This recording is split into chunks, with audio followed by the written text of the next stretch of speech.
नमस्कार, इझी कुकिंगमध्ये आपल्या सर्वांचं मनपूर्वक स्वागत। आजची आपली रेसिपी आहे छोले भटुरे। आज आपण गव्हाच्या पिठापासून भटुरे कसे बनवायचे ते बघतोय। चला तर मग रेसिपीला सुरुवात करूया। तर इथे मी काबुली चणे घेतलेले आहेत। ते छान धुवायचे आणि रात्रभर पाण्यामध्ये भिजत घालायचे। हे चणे एकदम दुप्पट फुलतात। पांढरे शुभ्र असे आपले काबुली चणे दुप्पट फुललेले आहेत। आता बऱ्याचदा छोले केल्यानंतर त्याला रंग असा पांढरट येतो, तर त्याला मस्त असा लालसर काळपट तर इथे 1 ग्लास पाणी आपण कढईमध्ये उकळायला ठेवलेलं आहे। त्यामध्ये 1 ते 1.5 चमचा चहा पावडर टाकलेली आहे। पाण्यामुळे आपल्या छोल्याला एकदम छान लालसर रंग येईल। आधी आपण काबुली चणे शिजवून घ्यायचे आहेत, नंतर फोडणी करायची आहे। तुम्हाला जर हवं असेल तर तुम्ही डायरेक्ट कुकरमध्ये फोडणी सुद्धा देऊ शकता। 2 ते 4 शिटीमध्ये आपले छोले तयार होतात। मग छान लालसर रंग आलेला आहे। आता आपण याला उकळी आल्यानंतर हे पाणी गाळून घेऊ आणि त्या गाळलेल्या पाण्यामध्ये आता आपण थोडे खडे मसाले घेणार आहोत। आता आपण काही खडे मसाले घेतलेले आहेत। 1 दालचिनीचा तुकडा, 7 ते 8 काळी मिरी, 5 ते 6 लवंग, 1 भेंडी विलायची, 1 चक्रफूल आणि 2 तमालपत्र। सर्व मसाले गाळलेल्या पाण्यामध्ये घालायचे आणि त्यामध्ये चवीनुसार मीठ सुद्धा घालायचं। आता ह्या उकळत्या पाण्यामध्ये आपल्याला भिजवलेले काबुली चणे घालायचे आणि चांगले शिजू द्यायचे। काळ्या चण्यांपेक्षा हे चणे लवकर भिजतात आणि शिजायला सुद्धा जास्त वेळ लागत नाही। आता छोले शिजायला ठेवलेले आहेत, तोपर्यंत आपलं वाटण तयार करून घेऊ। इथे आपण 2 मोठे कांदे रफली कापून घेतलेले आहेत। आता त्याला चांगले भाजून घ्यायचे। तुम्ही किसून सुद्धा घेऊ शकता। किसल्यामुळे सुद्धा भाजीला चांगला दाटसरपणा येतो, किंवा त्यामध्ये तुम्ही बटाटे सुद्धा घालू शकता। बटाटे न वापरता आपण कांदा आणि टोमॅटो याची पेस्ट जरी घातली तरी पण आपल्या भाजीला थिकनेस येतो। कांद्यासोबतच आपण आलं आणि लसूण सुद्धा परतून घेणार आहोत। आपण गरम मसाला घेणार आहोत। आता आपला कांदा छान परतून झालेला आहे, छान तांबूस रंग झालेला आहे त्याचा। आता आपण हा थंड करायला ठेवू आणि आले लसूण आणि आपला जो गरम मसाला घेतलेला आहे तो सुद्धा परतून घेऊ। चणे सुद्धा छान शिजलेले आहेत। चेक करून बघूया मऊ झाले आहेत का ते।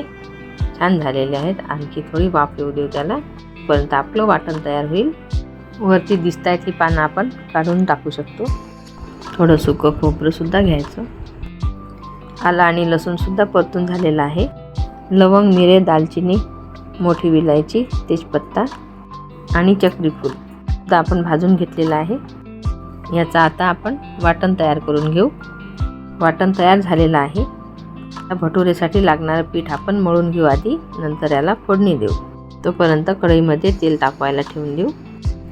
आपण इथे गव्हाच्या पिठापासून भटुरे बनवतोय, त्यासाठी इथे घेतलेले आहे 2 वाटी गव्हाचे पीठ, पाऊण वाटी बारीक रवा घेतलेला आहे, 1 छोटा चमचा खायचा सोडा घ्यायचा आणि 1 चमचा आपल्याला साखर घ्यायची। त्यामध्ये चवीनुसार मीठ घ्यायचं। थोडा बेकिंग सोडा वगैरे नसेल तर आपल्याला इनोची पुडी सुद्धा चालेल। त्यामध्ये आपल्याला आंबट दही घ्यायचं आहे। हे आधी एकत्र करून घ्यायचं।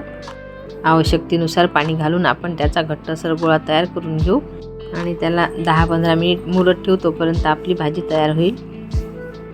अशा प्रकारे हे मळून ठेवायचं। हे आपलं तेल तापलेलं आहे, यामध्ये तयार केलेलं वाटण घालायचं।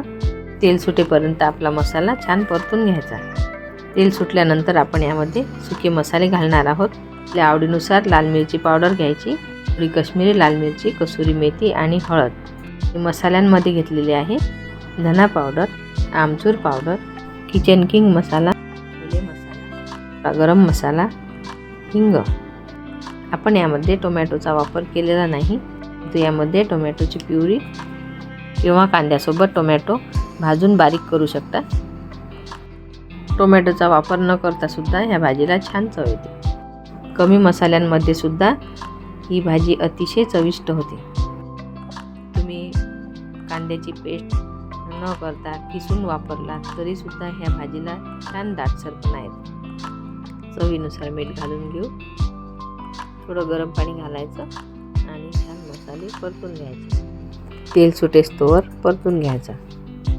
शिजवलेले काबुली चणे यामध्ये घालून घेऊ।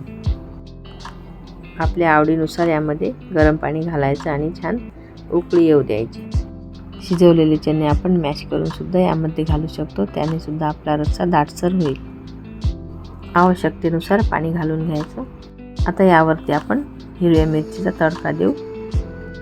आता छोले तयार झालेले आहेत. आता त्यावर आपण हिरव्या मिरचीचा तडका देऊ. तडका पॅनमध्ये साजूक तूप घ्यायचं आणि त्यामध्ये कट केलेल्या मिरच्या घालायच्या आणि त्याचा तडका आपल्या छोल्यांवर घालायचा. यामध्ये तुम्ही थोडं आलंसुद्धा घेऊ शकता. तडका हा ऑप्शनल आहे, आपल्याला आवडला तरच द्या. आता भिजवून ठेवलेलं गव्हाचं पीठ आपलं छान मुरलेलं आहे. त्याचे आपण गोळे बनवून घेऊ आणि भटुरे तयार करून तळून घेऊ. आता भटुरे लाटून घेऊ. फार पातळ नको, थोडे जाडसरच हवेत. घरात छोटी मोठी पार्टी जर असेल तर आपण हे सर्वांना आवडणारे छोले भटुरे अगदी झटपट बनवू शकतो. थोडे लांबट आकाराचे करायचे. तुम्हाला हवं तर तुम्ही गोलसुद्धा लाटू शकता. तर इथे कढईमध्ये तेलसुद्धा तापवायला ठेवलेलं आहे. अशा प्रकारे आपला हा भटुरा लाटून झालेला आहे. आता भटुरे आपण तळून घेऊ. आता आपण हा परतून घेऊ, दुसऱ्या बाजूने शेकून घेऊ छान. अशा प्रकारे आपला भटुरासुद्धा तयार झालेला आहे. बघा कसा छान फुललेला आहे आणि आतून छान नरम लुसलुशीत झालेला आहे. गव्हाच्या पिठापासून बनवलेले अगदी पौष्टिक असे आपले भटुरेसुद्धा तयार झालेले आहेत. अशा प्रकारे आपली छोले भटुरीची रेसिपी तुम्हाला जर आवडली असेल तर माझ्या व्हिडिओला लाईक करा, शेअर करा, कमेंट्स करा.